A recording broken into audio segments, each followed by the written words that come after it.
Welcome to The Rainbow Connection. This podcast was designed for mothers who are finding their way through life after loss. Whether you're grieving, trying to conceive again, newly pregnant, or holding hope in your heart for what's to come, this space is for you.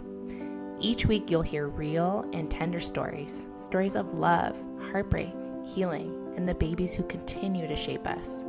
I'm your host, Kristen Mundy, a mother, doula, and a woman who's walked this path too. May these conversations remind you that you are not alone, that your baby is never forgotten, and that hope and grief can live here together.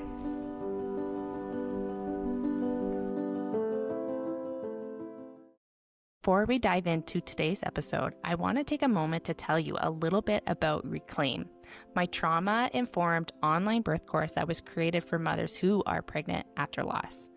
This course was designed with your unique needs in mind.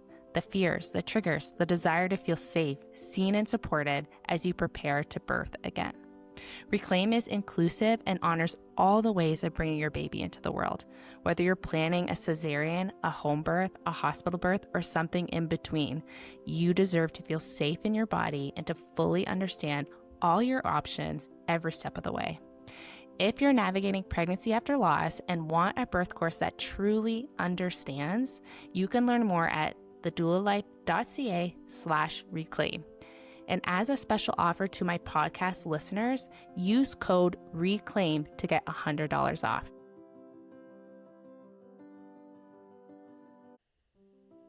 Today's episode is a really special one. I got to sit down with Ashley, a home birth midwife and a mother of 3, as she shares the story of her daughter, Marigold.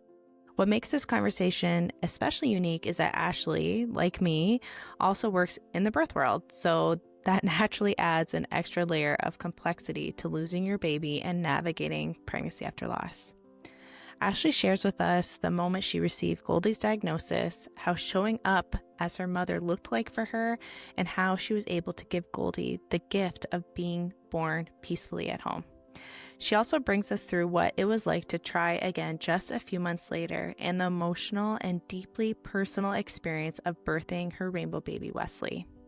This story holds so much tenderness and so much complexity, the kind that comes when you're both the parent and the professional. If you've ever carried grief through your pregnancy or wondered how to hold space for both heartbreak and hope, this episode will mean a lot. Okay, let's hear from Ashley. Hi, Ashley. Welcome to the Rainbow Connection. Thank you so much for coming on the podcast today. Thank you so much for having me, Kristen. It's really good to be here. Yeah, I'm so thrilled that we get to talk. So honored that you agreed to come on. Ashley's actually going to share 2 stories with us today. One about her rainbow baby and the other about her angel baby. But before we dive into those stories, Ashley, I was wondering if you could just share a little bit about yourself to our listeners. Yeah, I'd love to. My name is Ashley. I live in Fayetteville, Arkansas. I'm the mom of 3 babies, Luca, June, Marigold, and Wesley. I'm a wife to my husband, Michael, and I'm a home birth midwife. And that takes up a lot of my time, all of those things. So exciting to have a midwife come on the show. We haven't had anyone really yet from the birthing world. So I'm sure we can learn a lot from you, Ashley, and what you have to share today. So why don't we dive in and you tell us a little bit about your angel baby, Marigold, right? Yep, Marigold. And I'll also call her Goldie. They call her Goldie. So yeah, I would love to talk about Goldie. So I became pregnant with Goldie in July of 2023. It seems like so long ago now. And I think it was 2023. And the pregnancy was normal as far as I knew. The first 20 weeks, this was my second pregnancy. And the first 20 weeks was like any other pregnancy that I had been around or known about. And we found out pretty early on that it was a girl. Named her Marigold, and we were thrilled. We have an older daughter who at this time was about 18 months when I got pregnant. And I think that being a second time parent, I felt really confident. I think the first time there's a little bit more of the like, what about this? And what about that? And as a midwife, I have a lot of that stuff downloaded, but I also try to separate that for myself. I was like, everything went well the first time. I had a great home birth with my older daughter. It was quite swift. A lot of the things that I was worried about, those things didn't happen. It was just like, it felt really good. And I was coming off of all of the confidence from that first birth and pregnancy. Um, and so we went to our 20-week scan and leave thinking everything is fine if you're not told anything. And a couple of days later, I think it was 2 days later, we got a call that they saw some shadows, is how they described it. Some shadows that we just needed to follow up on. And of course, I had a million questions about what exactly that meant and what they were trying to say. But they said, go see this specialist. And so that's what we did. But it was that two week wait to go see that specialist, which is brutal for anyone who's had to wait to find something out. And so we went into that appointment thinking shadows, like there's something that we're not quite sure about. We need a higher level scan to figure out what's going on. No one ever mentioned her heart, which is what ends up being a problem. It wasn't even on our radar, and the things that we were worried about in hindsight seem minuscule. And so we went to this doctor and we had one of those really, really long scans. And as they were doing the echo, I started to get a deep sense that something was not right. And they started saying things that, and this was the ultrasound tech, but they started to say things that I was like, why are you giving me so much reassurance about these things that don't matter? And it just, you just started to feel like something's really wrong here. They're spending too much time here. Now, did you ever feel like your work as a midwife that you almost knew too much? Or how did you balance, your knowledge of being a midwife with your intuition of being a mother? Yes, I think at times it has been a hindrance for sure. And I have trouble sometimes figuring out which part of my brain to activate at any given time. And I think that we have the scan and the doctor comes in and his words are, there's something wrong with the heart. And we say, okay. And at that moment I split and I'm like, I'm a midwife now. And I'm also like, if I act like a professional, they're going to treat me in a certain way and maybe they'll give me more information. And if I don't react overly emotionally, it was like a survival technique. And I was sort of like, I can handle it. Tell me everything I need to know what is literally happening. And in doing so, I did not have an emotional response. I was sort of like, I felt like I had to be really buttoned up. And what they told us is that she had hypoplastic left heart. So essentially the left side of her heart had not formed properly. And in this case, in a severe way. And so then, yeah, I sort of was like trying to think of all of the questions that I could think of because I did not come in thinking, of course, that there was anything seriously wrong. I was worried about it, it was the scan I didn't want to have, but I was not thinking this. And so he started laying out some of what our options were. And at this time, it still seemed like maybe was a surgical candidate, and it becomes clear later on that she's not a surgical candidate. And so I think that in this moment, and I would look back at this moment a lot. I kept coming back to it, and my husband would say like, you just flipped a switch and you went somewhere else, and it was like, what do I need to know? How do I save my baby? What do I have to do? What's the next step? And it was like, okay, this is what you'll do. And he, on the other hand, in contrast, just sort of like sank into himself and was like, I don't know what this means. How serious is this? What do we do now? What does this mean for my baby and her life? And also at that point, it's changing everything you've thought about the future. It's changing our lives and Goldie's life, but it's also changing Luca's life. And it was like, okay, we're going to be living in hospitals. What is that's how it kind of started for us. And that's where we were that day. It didn't dawn on me in that moment, based on the information that I had, that she could die until we got in the car. We go down the elevator. I'm still sort of like not allowing myself to feel too much. It just didn't feel like that was the place for me to feel that stuff. And we got in the car and I just remember it all sort of was shaken loose. And I looked at him and I was like, she can die, right? Like that she can die. And I think so I'm a home birth midwife, and so I have a lot of knowledge about birth and what birth looks like, especially low risk birth in the home setting. Yeah. Don't spend a lot of my time, and I haven't had any of my own clients have something this serious. And so I'm not the expert in serious cardiac abnormalities, and I really needed this person to download things to me. But I think because he knew I was a midwife, he sort of thought that I knew everything about it. And my brain wasn't working. So I wasn't able to access my midwifery knowledge. I was just sort of pretending like everything was okay and like, can you just tell me what to do so I can go home and do it? Yeah, you were a midwife, but you also were a mother, right? I was a mother. Yeah. And I was scared. And I don't know why. And that's probably a theme of this conversation of just like having these responses that I feel like, where did that come from? Why did I respond like that? I wasn't expecting that. But in that moment, for whatever reason, the safest thing felt like set aside that emotional response and figure out what you need to do to save your baby. And so we get in the car and we go home. And essentially, by the end of the day, I knew that she was going to die. Like it was clear to me. And I think that some of what happened was the statistics weren't really conveyed.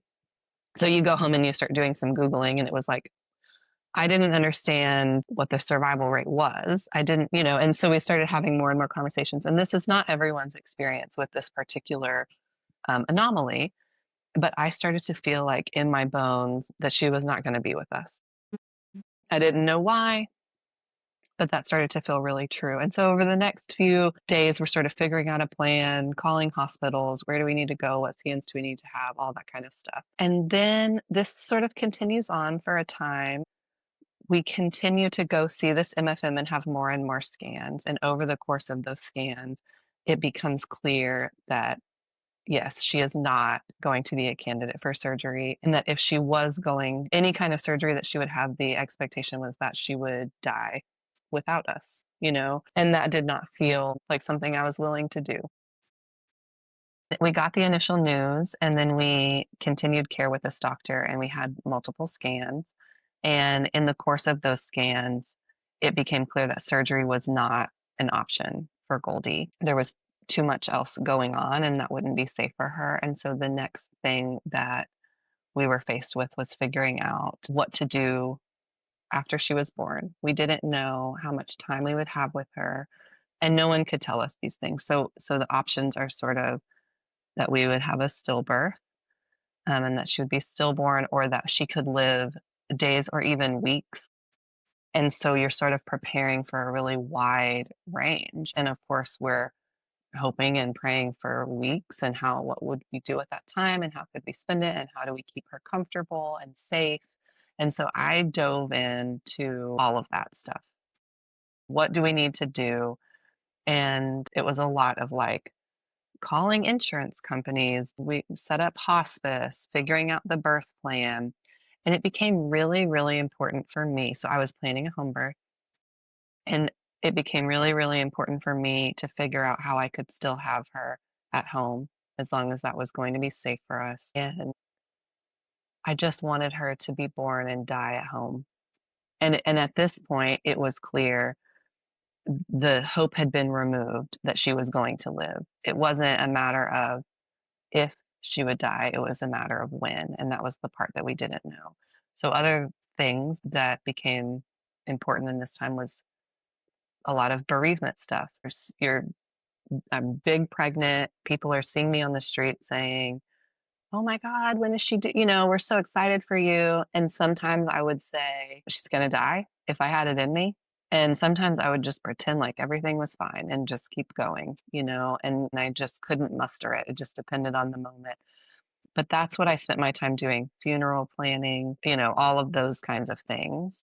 It really essentially is preparing for something that you're never really are you ever gonna really feel prepared for that? I mean, it's definitely not what you had envisioned.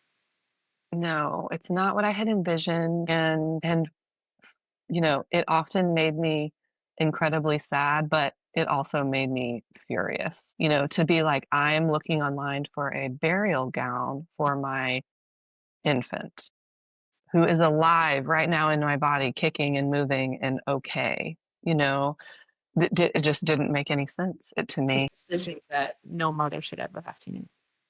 No, no. I was like, the only clothes that I was picking out were for her funeral. It just stuff where it's like, I haven't accessed a lot of those memories in a while, and it's like, yeah, it just takes me back. And in all of those things, I felt like I was mothering. And so they felt really important that I take a lot of time and attention and find just the right thing, because it was like, this is all you've got. You've got to pay a lot of attention and get it just right. And in some ways, that only turned my stress up because I was like, I want it to all be perfect for her. And so the pregnancy continues, and she was a really active little baby. We're trying to sort of prepare my older daughter as much as we can, but at this point she's 2 and you know confused about it's like we're going to have this baby and her body is going to stop working, and what does that mean? And that was really heartbreaking to just try to like have those conversations, and all of the normal stuff that I do as a midwife, like how do we prepare our children for our births? And so we're reading these books, but it was sort of like I needed to add in all of these asterisks, like, but our baby won't do these things, or we don't know for how long.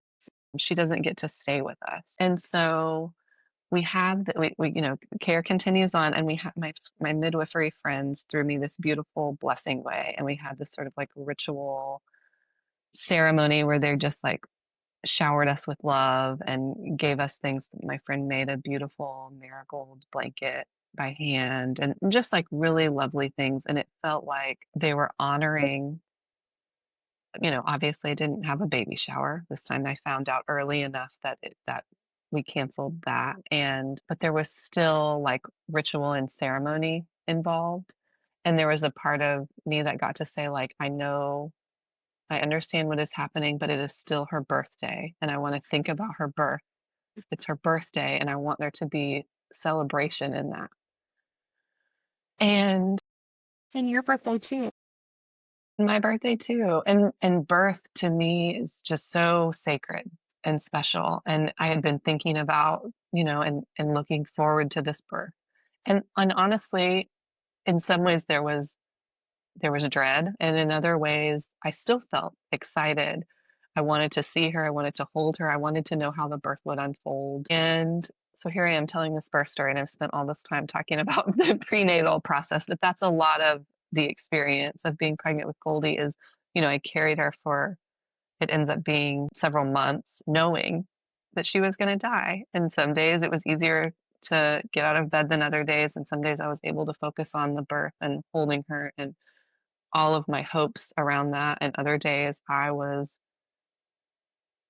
angry.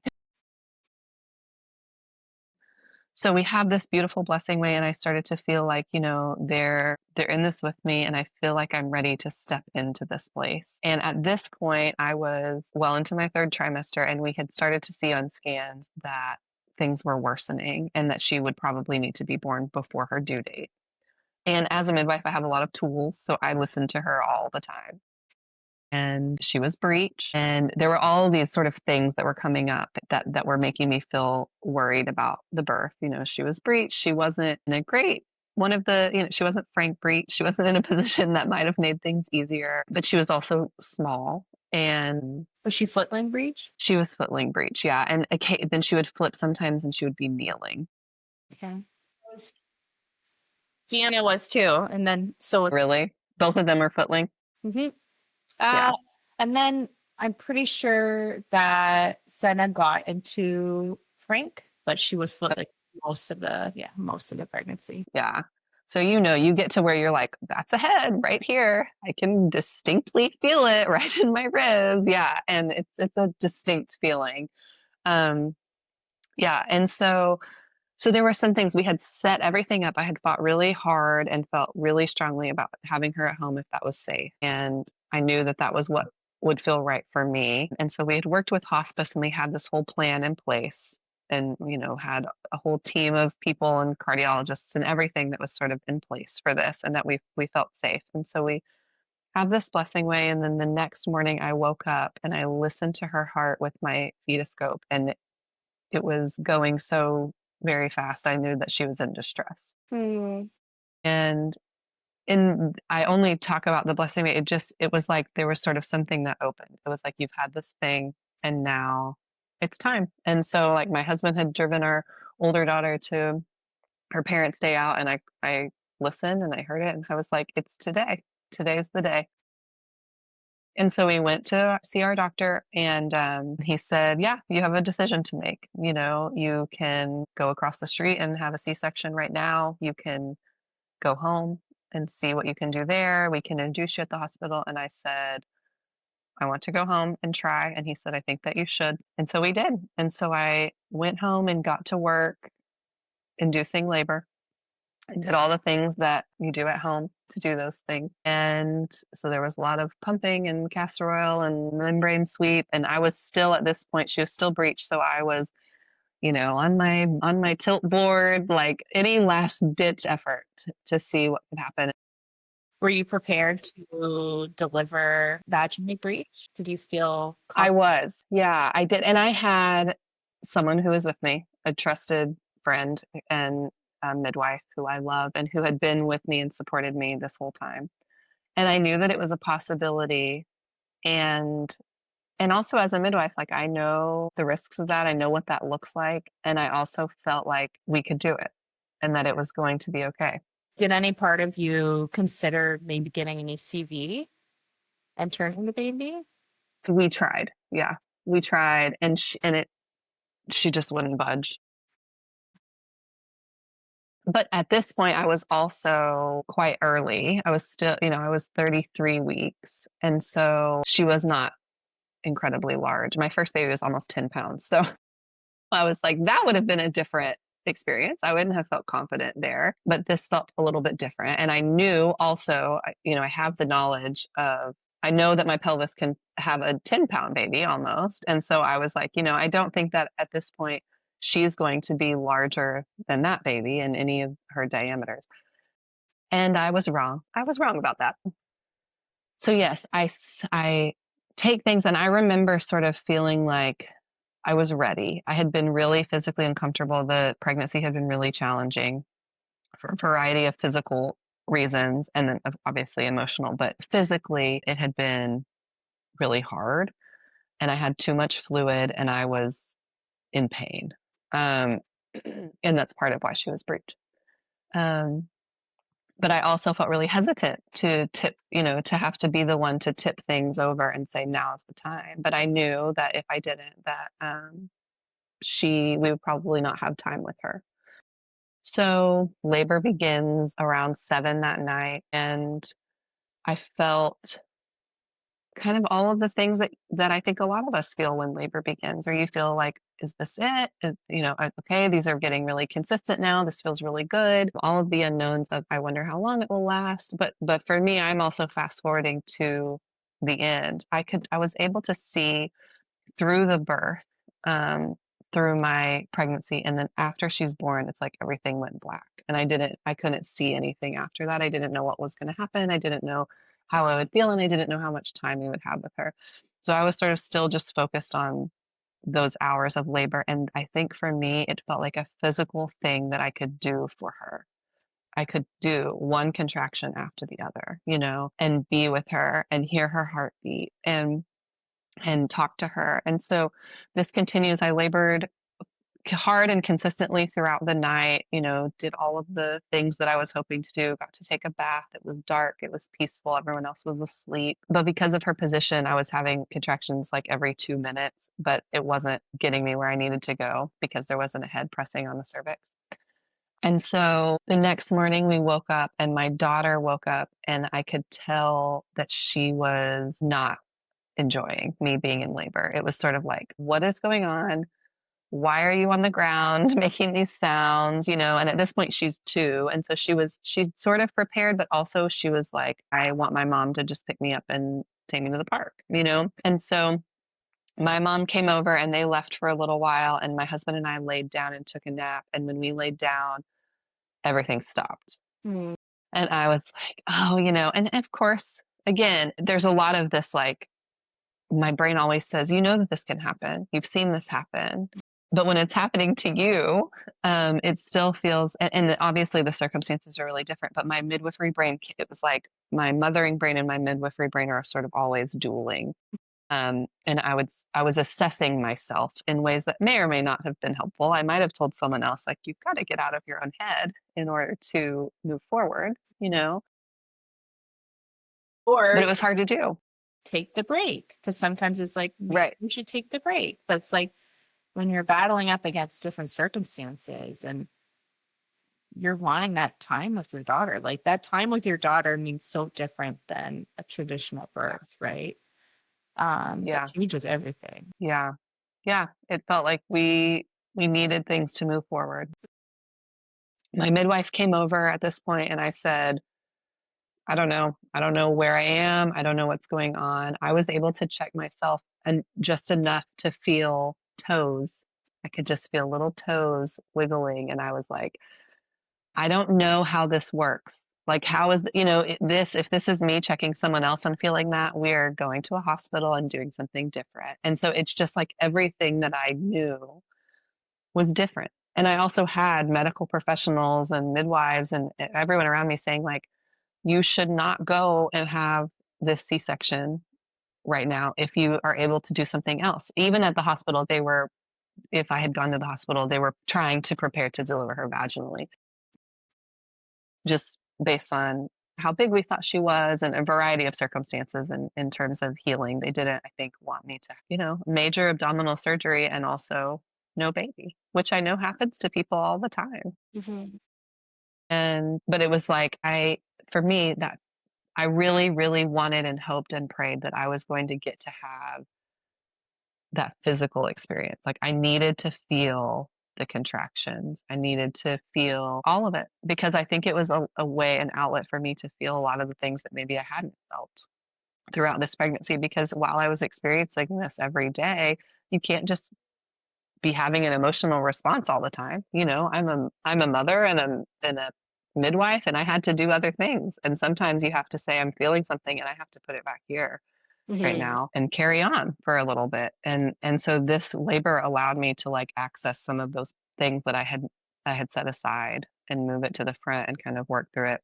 She came over and she checked me and I was about 6 centimeters. And that was really all I needed because at this point things had stopped and I was like, you know, am I 2 centimeters? I don't know what's going on. I didn't think so based on how much I'd labored, but I wanted someone else to tell me what she was feeling. And so then we just got to work doing all of the sort of things that you probably know well as a doula. There was a lot of walking and position changes. And once things got going, then we had that break. And then I was 6, I was 7, I was 8, I was 9 pretty rapidly in a couple of hours. And yeah, I was laboring in the tub and things started to get intense. Became clear that it was transition. And I was straddling those places because it's like, here, I'm here. I've thought about being here for so long. I can't wait to meet her and hold her. And I know in my bones at this point, because she's a little bit early or a lot early, that we're not going to have a lot of time. We're not the people that get the month or whatever, you know? And so we're at 9 centimeters and it's like, if I'm tipped over the edge, that means I'm out of this physical pain and I'm moving in towards some kind of emotional pain that I've never felt. And I don't want to go there, you know, and like anyone who's been in labor, you're like, and I don't want to stay here either. You know, this 9 centimeters is not a place you just want to hang out. And so eventually I got out of the tub, I walked around and I remember looking at my midwife and I was like, I've gotta get there. Like I've got to get over the edge. We've got to get beyond this. I can't stay here anymore. And I had a few contractions in a row where it was like, yeah, I'm done on this side. And it became more painful than I remembered it being with my first daughter. And eventually, pretty quickly after those really intense contractions, it was like my mind and my body and her all sort of aligned, and it was like, yep, it's time to move on. And so my water broke, and immediately I felt pushy. And the sensation was it felt like someone's leg was coming out sideways. Mm. And I was like, this isn't it. I don't want to do this for very long. I was able to lay down. I was sort of standing over the tub and I was able to lay down, and my midwife was able to turn her. And so then it was her bottom that was coming first. And I remember just yelling, "What is it?" And she said, "It's her bottom." And I said, "I can do a bottom. A sideways leg, I don't think I can do, but I can do this." And so her bottom came out, and then her head, sometimes whenever babies are born breech, their heads are still flexed, but her head was not. And so that's where I had not accounted for the diameter might actually be a little bit bigger because my daughter was flexed and she was not flexed. And so there was that moment of like her bottom was out and her head was, I had to work harder for her head. And then she came out and she came right onto my chest. And the relief, of course, there's the physical relief of that was the most physically intense of my two births at that point. You know, it required a lot more work and manipulation and but there was also just like I just kept saying over and over, she's here, she's here, she's here, she's here. And then I spent all of the time that we had together, which ended up being 43 minutes. I think I just sort of talked to her and I tried to fit in that lifetime of love and all the things that I would say to her in those 43 minutes. And I can't even really remember what I said, you know, but I just know it was like, I love you. We're here with you. Um, and as it became clearer that she was getting closer to dying, it was like, it's okay for you to go. If it's time for you to go, you know, like you don't have to stay here for us. Um, and she was not in distress. She was not in any visible pain, which was a huge, you know, one of the main focuses of our prenatal experience was figuring out like what we would be able to do for her, what to expect. And, you know, that was sort of a non-starter for me. I needed to know that we could keep her safe and comfortable. And we had a whole team in place for that, but it was really a relief to see that she was not in distress. And it was just me and Michael and my midwife. And then I didn't know this at the time, but of course my mom and dad live quite close. And Michael had texted them as soon as she was born, apparently. I think he just sort of needed to do, you know, to tell them what was going on because they were anxiously waiting to hear what was happening. And I think that they immediately got in the car and drove to our house with our daughter. And so they were there when she was still alive. And so my oldest daughter got to meet her little sister. And my midwife, I don't know what possessed her to do this, but I'm so glad she did. She decided to film them meeting.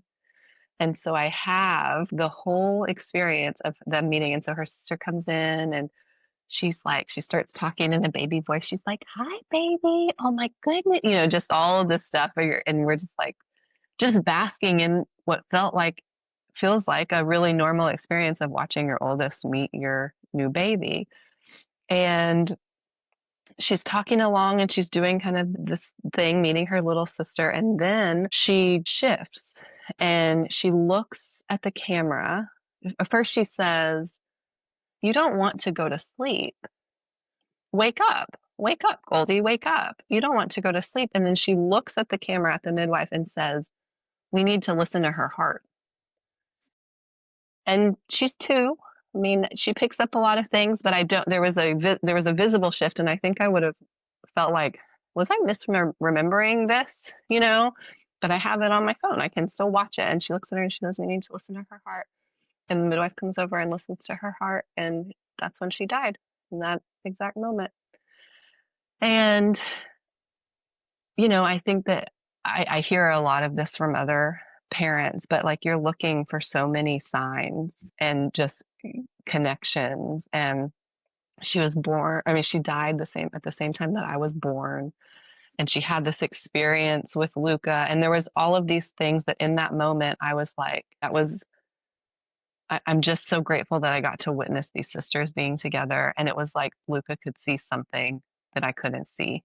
You know, we were, so she said, Misty gives me the stethoscope and I listen and I know that she has died.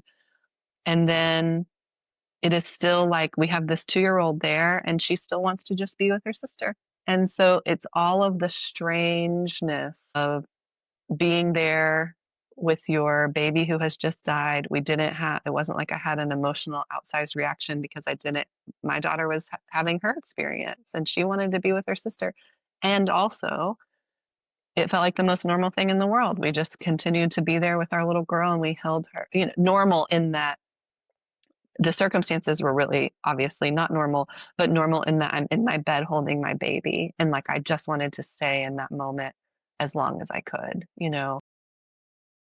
Well, and there's something that I mean, like you said before, you can never really fully prepare, but you've had, what, 13 weeks to envision this moment. And I mean, most people would listen to this story and your story and fall apart. Like, I think as lost moms, we do look for those signs and those like really special parts of this obviously traumatic and horrible story, but what a gift you were given that your girls could meet each other and that your daughter did know something that we didn't know. And I just feel like how you're describing how everything that happened, it was just like so profound that you had.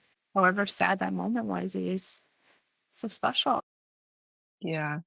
Yeah. I feel like there were so many things so many unknowns, so many anxieties. It consumed my every waking moment and even my non-waking moments. This is all I dreamed about, thought about was how to keep her comfortable, how to make her feel loved, how to parent her.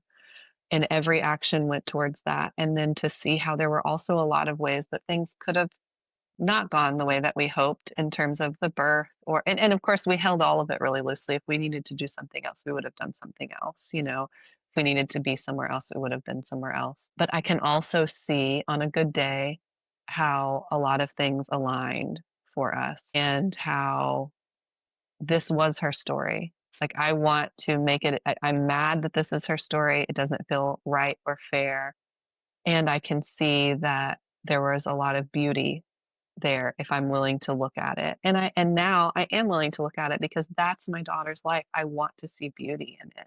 I don't want to just hold on to the grief and the sadness. I mean, that part is still stuff I'm working through. So this was February of 2024 that she died. And so yeah, there's still like I can feel both parts in my body right now of like all of the beauty and the love and the joy of a birth and this home birth that I wanted and this peace that I wanted for her that I felt really strongly. That's what I wanted to give her if I could. And when I retell it and I have these memories, I still feel all of the grief and sadness and the pain. But that was not the worst day. The birth was not the worst day for me. The worst days had come before in figuring out, and having hope around her diagnosis and then realizing that some other people's story wouldn't be our story and that things looked different for her and she needed different things. And yeah, so then it's just like that's when it goes black. Then it was all the stuff afterwards that I couldn't see and dealing with like the grief and the funeral and just stuff that I think a lot of us are like, I don't even know how to wrap my head around. It was like I could do a birth because it required something physical of me. Well, and it had that positivity to it. You still had that huge rush of oxytocin. You still had those moments with your baby. And if you are like a birth world person, like how important that moment is and how beautiful it could be. That's like your time to show up as a mom. Yeah. Yeah, that's exactly right. Yeah, I feel like what you said is exactly how I felt. It was like, this I can do for her. It doesn't matter how long it takes. It doesn't matter what position she's in. It doesn't matter what is required of me. I will do it. Like I know how Um, to give birth, I do not know how to get to a funeral. I do not know how to say goodbye. But birth, I know. Birth we can do. Yep, that's right. That's exactly how it felt. And then after that, it just all went black. I didn't know, all of the time I was planning for that stuff, she was still safe inside my body. And so I didn't know then how to be without her. And that's what I've been learning, this last almost 15 months. While we take a quick break, I wanted to introduce you to The Haven, my signature 12-week support program for mothers who are pregnant again after miscarriage, stillbirth, or infant loss. The Haven isn't just a course. It's a trauma-informed, community-centered program that includes weekly live workshops, expert guest speakers, and ongoing dual support from me, your dedicated pregnancy after loss doula, anytime you need it. You'll also receive guided journaling prompts, full access to my 13-module pregnancy after loss birth course, Reclaim, and a warm, intimate community of other PAL mothers, a place where you can be real, be held, and be reminded that you are not alone in this. Enrollment is now open at thedoulalife.ca/the/haven, with our next fall cohort reopening this September. You do not have to go through your pregnancy after loss alone, and inside the Haven, you won't. As a special offer to my podcast listeners, use code RAINBOW to get $100 off enrollment.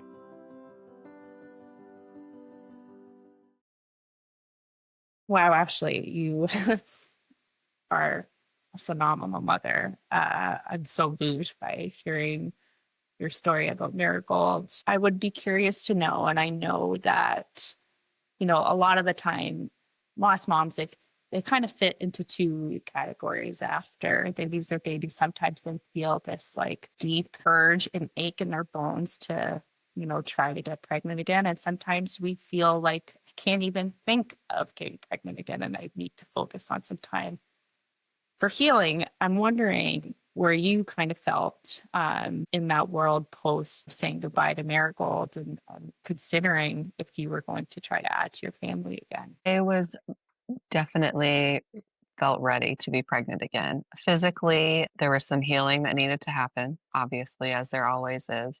And there were some unique healing things that I needed after Goldie's birth. But I remember if I found out that someone had lost a baby and gotten pregnant again, I remember always trying to figure out how long they had waited. It was like I was looking for someone to give me the timeline that would be okay. Of course, no one can really give me that, but there was all of the fear about could this happen again? And no one could tell me for sure. Although we had done a lot of, we had dug pretty deeply and it seemed like the chances were almost zero. And they were almost zero the first time. And so I didn't trust that. But that wasn't enough to keep me from wanting to try again. And all of the stuff with Goldie, the postpartum, like I longed so much for all of the things that I didn't get. Your milk still comes in, so then you're grieving that experience of not nursing. And, I just remember laying in bed with my husband and being like, and now we can go to sleep and like we're gonna sleep. And all I want is for a baby to wake me up. Like I just felt like we can't. I wanted that. We had room for that. We had love for that baby. And I do feel like on some level I trusted that they would come, but I also so I felt that trust foundationally and I felt ready and I knew that I wanted to move forward. And there was sort of the scientific brain and the worry of and trying to look at statistics and figure out, would the baby be healthier if I waited X amount of months or, all kinds of things. What ended up happening is that I got pregnant at 4.5 months after Goldie died. And that felt good. I think during the pregnancy, it became clear that maybe there was some physical healing. I could have given myself a little more time around it. And there was definitely a lot of emotional stuff that came up. And people told me that, and I was prepared for that. But you can't know something until it's happening. I knew that I would still be grieving, and nobody could have talked me out of it. And so I think in those early weeks of pregnancy, there was a lot of magical thinking going on about like, if I just do everything perfectly, will everything be okay? Is it because I got sick with Goldie? Is it because of this? Is it because of that? And it was like, no matter how many times people could say it's because of nothing, the cells could have gone left and they went right, or whatever. Um, that didn't matter. I spent a lot of that time trying to gain knowledge that was somehow going to keep my baby safe, which again, I knew was magical thinking, but I think it was a place for me to put some of that anxiety of those early days where you don't know if things are going to be okay. Yeah, just to feel like you're taking some control back, right? Yep, absolutely. And I feel like going back to Goldie's birth, fixating on the birth felt like it was the only thing I had. There was so much that was out of my control. And I know better than to think that birth is in my control. That is a dangerous concept, but it felt like if I can at least plan for something, Sure. it was something that I could give her and something that I could do for her and myself that felt like it felt like the one place that I had some autonomy. If I can move freely in my house, whatever. And so moving into my next pregnancy, and this becomes our little boy, Wesley, um, yeah, there was a lot of that thinking, but eventually we started seeing doctors earlier, as probably a lot of people do, after they've had a loss. And so we started getting information a little bit earlier, and it ends up being a healthy, normal pregnancy. And we found out it was a little boy, and there was a little bit of like, oh my gosh, it's like it seems like it's my sample size is only 2, but it was like this is this whole other, you've imagined your life in this one way, and now you get to imagine this other thing and this other person that gets to join your family, and that felt really exciting. And this time I did not feel that same sort of like it has to be one way. And I can see now, looking like I can only see now how much the pregnancy with Goldie has changed me and my thinking. But this time I think I felt a little bit more like I don't know what will happen, and maybe a little more defeated, just like, yeah, we'll plan for that. But like, we know the things that can happen now, There was a lot of, yeah, there was just a lot of grief that came up in the pregnancy and a lot of things that I needed to sort of work through. And to be doing that while you're pregnant and hormonal and tired and all of that stuff, I remember a couple times thinking, oh yeah, people told me you might need a little more time, but it just wasn't I think that I felt the need to be on the other side of childbearing so strongly that it was like, yeah, I could wait a few years, but then I'll be waiting a few years. What is the lesser evil? Like, I Yeah. totally get it.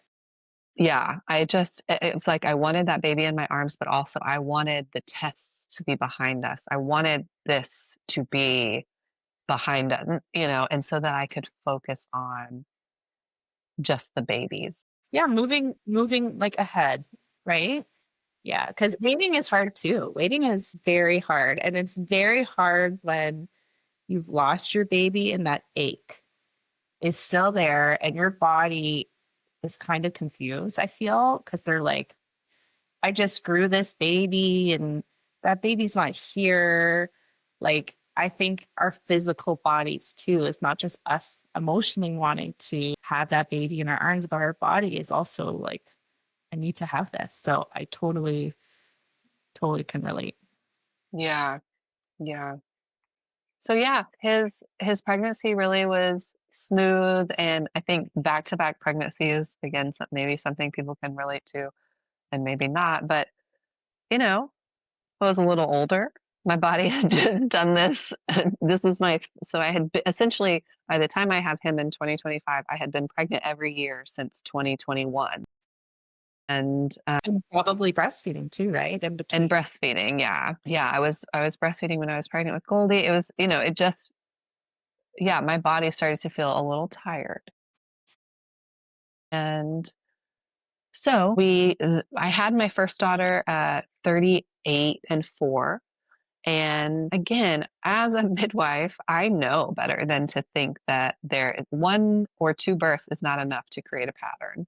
And we all still feel like, well, if it was like this, isn't going to be similar to that, will it be like that again? And so with my first baby, I woke up in active labor. She was born at 38 and 4. I was ready for a really long, hard first labor. And then 5 hours later, she was in my arms. And I caught her in my bathroom. And it just was like, it looked different than I imagined that it would look. And I felt really good about it. I Mhm. really enjoyed that birth. It was very empowering. Okay, and then we have Goldie's birth, which was completely different, and I knew that that would be completely different, and I was prepared for that, and it didn't matter to me how that looked. What mattered to me was having my baby in my arms and making sure that she was loved and cared for and comfortable. And then with Wesley, I sort of thought, well, I don't know. I don't know what this birth will be like, but 38 came and went, 39 came and went. You're sort of like, oh, I'm as pregnant as I've ever been.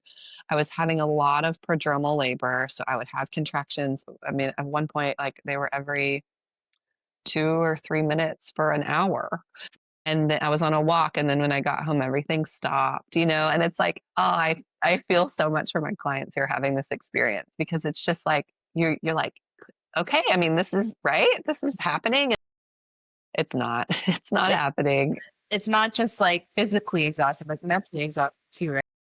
Totally. Yeah. And so that went on for a while, really. I had started having some prodromal stuff earlier in pregnancy, 36 or so. And so that went on for a few weeks. And I woke up, I was 38, 9, and 5. And I woke up that morning and I just felt crummy. I just felt like, I'm tired and we had plans to go to the farmer's market and had a big day. And I was like, I don't feel great. But I had had enough stuff go on that I wasn't ready to let myself feel like it was ever going to be the real deal. Mhm. And so we went about our day. We came home. I laid down for a nap and I started having some contractions while I was asleep. And it was one of those like, if I look directly at them, are they going to go away kind of feelings? And so I did what we tell people to do. You sort of ignore labor until you can't ignore it anymore. I went for a walk, hoping that that would pick things up. It didn't. It was like, I felt like, so the theme here is sort of like, it's not going to go the way you think it's going to go. There's this like, you take the walk to make them happen and, be more frequent, and actually they slow down, but you lay down and they come more frequently. And so my labor sort of ramped up, and I remember feeling like, I hope it's not so fast that it sort of passes me by. I needed to have this experience again. We'd planned a home birth again, and I wanted the physical experience. But also, I don't think that I expected that it would go on for a really long time. I didn't expect one extreme or the other. Before I had Goldie, I think I was more of the kind of like I was more invested in preparing, and it was like, how can I create my space? And a lot of the stuff that as a midwife and as a doula, I encourage people to do. And I wasn't able to access a lot of that for Wesley's birth. Like it was sort of like I was excited for the birth, but I couldn't see it clearly and I didn't do a lot of thinking about it, which is unusual for me. I like to think about things and I like to plan for things. And with him, I just was like, whatever's going to come is going to come, and you're just going to have to meet it when it does. Do you think that that was like a protective mechanism for you? Yes, I do. I think that I really thought that I had, and I mean, maybe this is true. I think that I dealt with Goldie's birth. I addressed what I could to try to deal with the trauma that, physically, emotionally, like I saw therapists. I did things that felt good, like I was processing it. And I think as I moved into the birth, it became more clear that there was still some more to do. But it was like, yeah, I wasn't aware of it. And I just couldn't see my own blind spots. I would have told you, I feel totally ready. But then as I got further into labor, I was sort of like, I had to deal with the places where I didn't feel ready Mm. and those fears. And so, yeah, it was just a really different mindset. And I think looking back on it, what I just see is like, I am just different. The way that I deal with things is different. And also some of that is like I have less time to sit around and dream and create a space with a 3-year-old and, things that are going on. Like my Mhm. life just looks different than it did before. And you're different. But I'm different. And that, yeah, I think that a lot of it was still just feeling like there's only so much that I could consciously deal with from Goldie's birth. And some of it, I think I just have to give time and let my body go through it. But I think if I was working with someone else, I would have said, this might be a more intense experience for a variety of reasons. And like, how do you think you will deal with that? What are you planning to do about that, if anything? This is Goldie's passageway. And if no matter what happens, it's only been about a year. So I had Wesley in March, late March of this year. So it had been a little over a year, and my body wasn't quite physically healed. And and it was the way I can describe it is like the most extreme exposure therapy I could think of. It was, but I wasn't thinking about that prenatally, and so I had to meet all of that stuff. It was waiting for me Mhm. in labor. And so we put my daughter to bed, things start to ramp up a little bit, but I'm having a much longer early labor than I did with my first daughter. Tried to lay down, wasn't able to sleep, got up, did some of the same things that I did with the girls, took a bath. And then things sort of start to get more intense where I start to feel my mind being like, this didn't go that well last time. And not in it, just in terms of the outcome, not in terms of how, just my brain just started to chat with me about what was happening. And then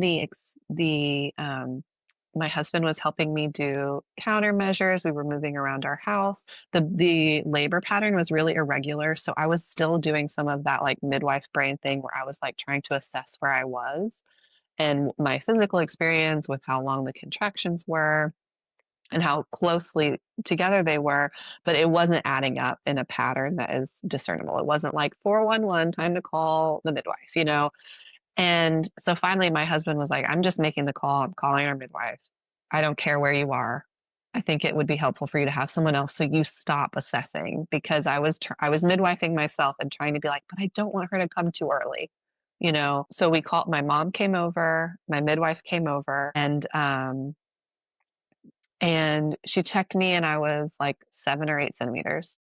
And so that was great. I was glad to be, you know, where I was. And I think I wouldn't have told you this prenatally, but I think I sort of thought, okay, well, great. Give me another hour. I'm going to push this baby out. I'm going to catch him. We're going to crawl into bed and it's going to be easy peasy. Because I think that there was a narrative in my head about like, you can birth like this. It's going to look this one way. You sort of just grunt a few times, you reach down, you catch your baby. With Goldie, it was like I was single minded on what was going to happen. And with Wesley, I get to about 9 centimeters, and it was like my mom was in front of me. We were in the bathroom. I was on my hands and knees. My midwife was there. My husband was next to me. And I remember looking at my mom and saying, like, sort of whispering, I am not so sure about this. And it was like, once I kicked that door open just the tiniest bit and a little bit of light shone through, I went somewhere else.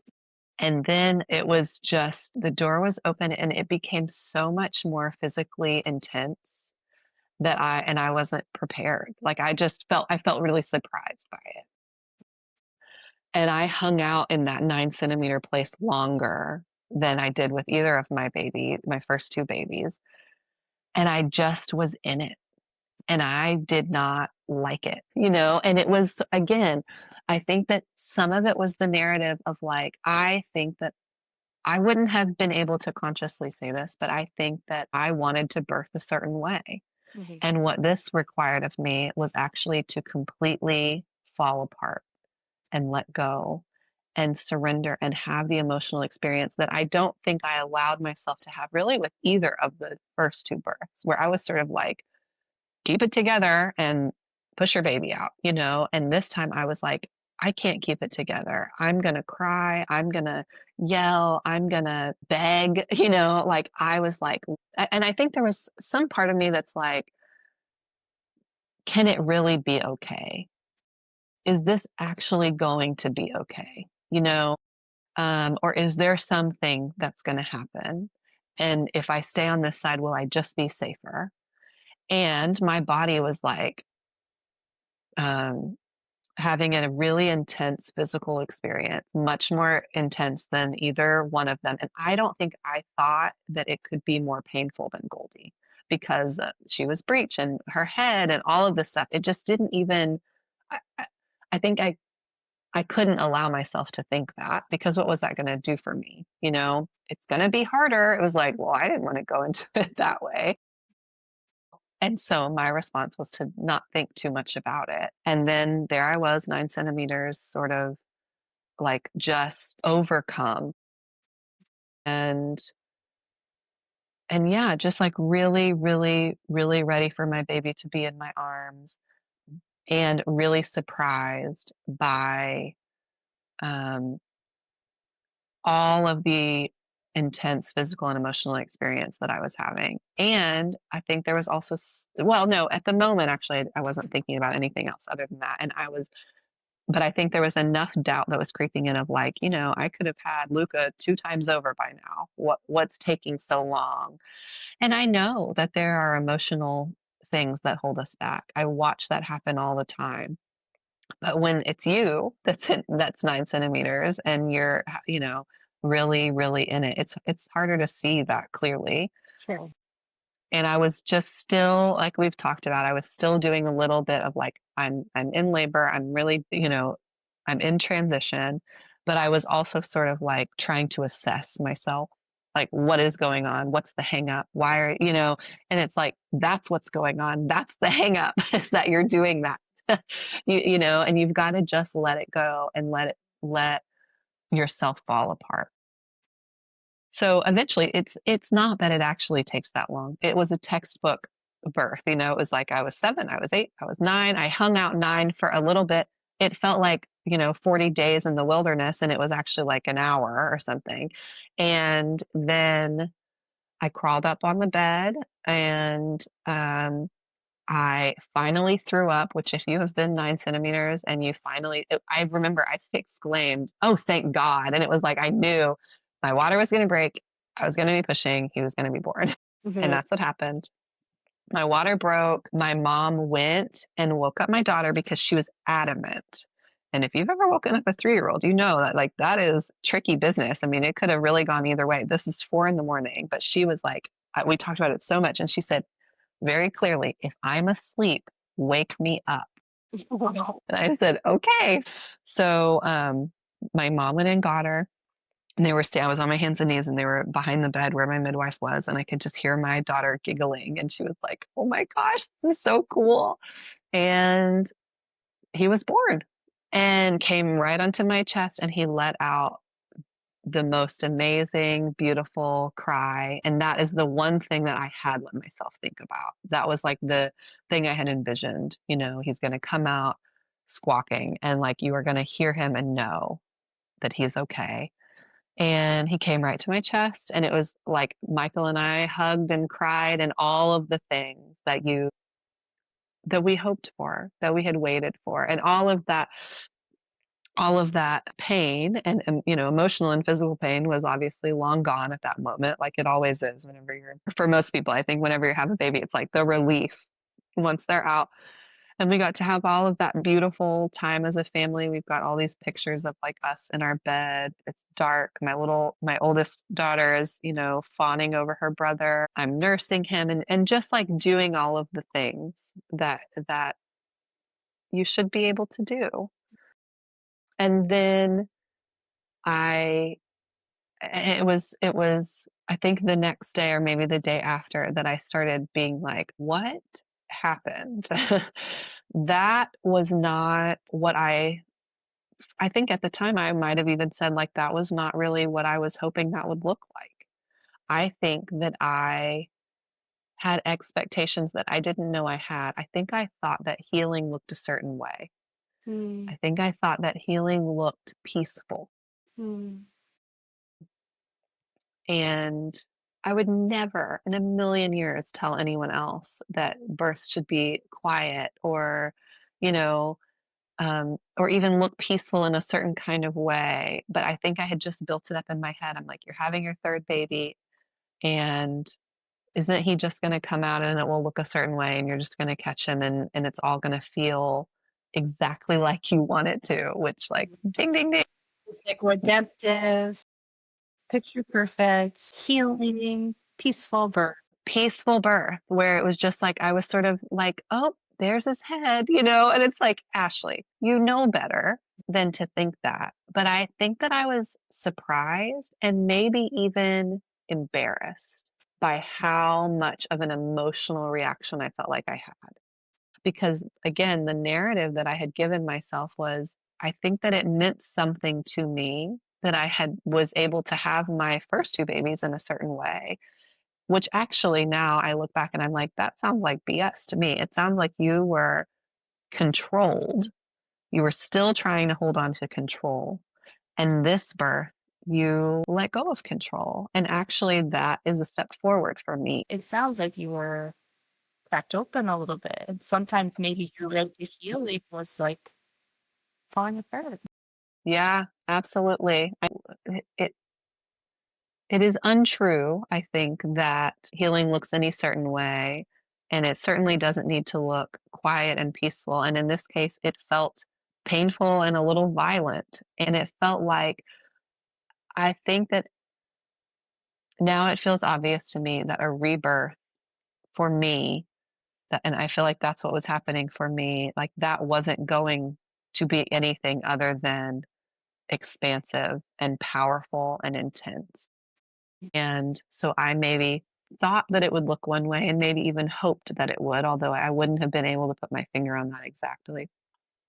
Um, and afterwards, I sort of had to deal with, how much more of everything it was. But yeah, I just think it's interesting that I thought that a baby could come through that same passageway that Goldie had just come through. And then I would be doing all of the things that I didn't get to do with her, and that I wouldn't have um, a pretty intense response to that, you know? And those first few weeks, like, I want to offer a lot of hope because this postpartum period has been so amazing to have my baby, and it has been a little devastating, because I'm like, "Oh my god, it's everything he does is something she didn't do." And grief and joy coexist, and it doesn't make one birth better or worse. It doesn't make one postpartum easier or harder. It's just that there were I think that maybe from the outside people think, "Oh, good, you've gotten your happy ending." And it was like, what you don't see is like that I'm nursing him and I'm looking at her picture and thinking like, God, if only, Um, and that you're just figuring out how to let all of that stuff coexist. And that is what his birth felt like, was all of it coexisting and figuring out how to find that strength in the intensity and beauty and pain and joy, and really letting myself fall apart and letting people see me. And I think that that is one thing that my experience of mothering Goldie has given me, is like, I just don't have time anymore to hide. Mhm. And it's just like, here it is. If you can deal with it, then great, and if you can't, I'm sorry, I don't have the ability to um, control it anymore. And that's actually probably a real gift. Oh, it's a huge gift. It sounds like freedom to me, just being able to be like, this is it. And it's not going anywhere either, because this is a lifelong journey. Because I feel like we're always going to look at our rainbow babies and do that same thing where we're so happy to be experiencing this beautiful moment with them and sharing this beautiful moment with them. But part of us is forever going to go back to, oh, but I really wish I could have done it. If only, my baby could be here and experience this too. And I feel like when you're on the other, I don't want to say the other side, because you're never really on the other side, but after your rainbow baby comes, yeah, it's just like that continually, that's the new life, right? That's just a balancing of joy and grief forever. Yeah. Ashley, if you could go back to when you got pregnant with Wesley and you could give yourself, one piece of advice, what do you think you would tell yourself? I think that I would tell myself to just take it a day at a time and that I have everything that I need. I don't need to go searching for all of the answers. And, it's really hard because I don't want to say just enjoy every moment because that doesn't feel authentic. That also feels a little bit like what we were talking about, like trying to control and I think that I wanted to give myself space for the messiness and not play into that narrative of like, well, look, you're pregnant with a healthy baby and like that should be good enough for you. And it's like, it is. I feel really, really excited about this baby and I still feel heartbroken. And I don't think that I have to fix it. And I'm not going to look for anyone else to fix it either. And I think I would also tell myself, like, just he's going to teach you some things. And he's only 7 weeks old and he's already taught me so many things. But that birth really was an expansive experience for me as a mother, as someone who is healing, and as a midwife. I'm like, oh, yeah, that's what people are feeling. Thanks for the reminder. Let's hold some space for all of that. I think that I would just tell myself, like, it's not going to be any way other than it is. And so just, do your best and hold everything really loosely and you can handle whatever's going to come. And it's okay to fall apart. That can still be handling it, falling apart. Falling apart in itself can be beyond. That's right. Yeah. And I'm just really weary of like any kind of real advice because it feels like a lot of what I've learned is just like you just ride the waves. And some days riding the waves looks like taking a walk or journaling, and sometimes it looks like screaming, and sometimes it looks like calling a friend, and sometimes and it's like that is just the way that it needs to be. It's okay to just let it be however it is and not try to have to fix it. And that you won't lose sight of what it's like to be Goldie's mom too in having your rainbow baby. Mhm. Um, you're still the mom of all three of these babies, and they hold all of this space of joy and love in their own unique ways. And getting pregnant again, it doesn't look like moving on from Goldie. It just looks like moving forward in a different way with this new being. You'll always be Goldie's mom. Nothing will ever change that. Right? Well, I think that's a beautiful place to finish things, Ashley. I just want to thank you so much for coming on here and sharing a part of your heart, sharing your story, sharing your babies. I know any mother that's listened to this is going to take so much away from it and be able to be seen and feel a little bit more healing of self. So thank you so much for sharing too. Well, thank you for having me and for having this platform for us to share our babies and hear other people who've gone through similar experiences. I think it's really helpful to have a community, and I appreciate you offering up this space.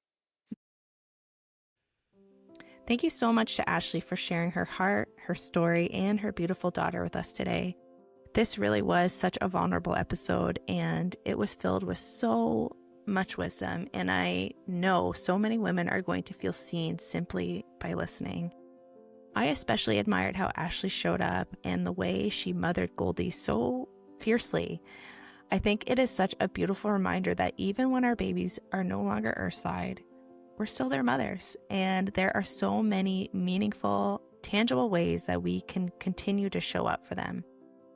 If Ashley's story moved you, please consider sharing this episode with someone who might need to hear it too.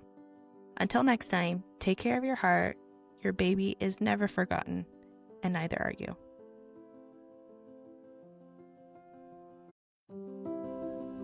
If you enjoyed today's episode and you are looking to feel a little less alone in life after loss, don't forget to hit subscribe so you can continue hearing real, honest stories from mothers who've walked this path too, and to stay up to date with all future episodes of The Rainbow Connection. If you're looking to connect more Instagram is where I hang out most, so come and join me in a beautiful community of lost moms for PAL-specific birth education, real-life grief talk, and deep solidarity. You can find me at the.doula.life. And don't forget to check out today's show notes for any resources mentioned in this episode, or head to thedoulalife.ca/podcast for more. And remember, you are never alone. I'll see you in the next episode.